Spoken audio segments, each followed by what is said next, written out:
Hi, this is Yolanda from vanveenbulbs.com, and in this segment we're going to talk about how to care for a stargazer lily. Now, stargazer lilies are one of the most popular lilies in the world, and funny enough, they were just hybridized in 1966 in Brookings, Oregon. So they weren't hybridized that long ago to be so popular, but they've taken the world by storm. They're a beautiful pink fragrant lily that's used in arrangements and as a potted plant and as a cut flower. And they're a gorgeous, gorgeous plant to grow. So stargazer is just a lily bulb. So it looks just like a garlic. They're all related. And each clove will eventually grow into its own lily. But I always like to keep them contained in total, because that way if you plant the lily any time of the year, they'll come up and bloom every summer and bloom beautifully.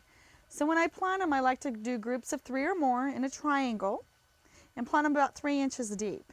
And then that way they'll do really well and grow very nicely for you. So you can plant them in the ground or in containers, and they'll come up and bloom every summer. So even if you get them as a gift at Mother's Day and they're done blooming and they die, never throw them away. Always throw them back into the garden or just leave the pot outside, and they'll come up and bloom every summer.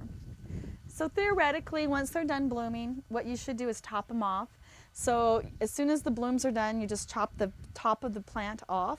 And as long as the leaves are green, you should leave them, because that creates energy. The photosynthesis goes back into the bulb and it'll multiply quicker. So as soon as these stems die back to brown to the bottom, I will just chop them off. And I'll just throw it to the side over the winter, either in the greenhouse or next to the house, or even outside. It doesn't really matter. And then I'll throw them back outside in the hot sun about April, May, and they'll come up and bloom next year, next summer.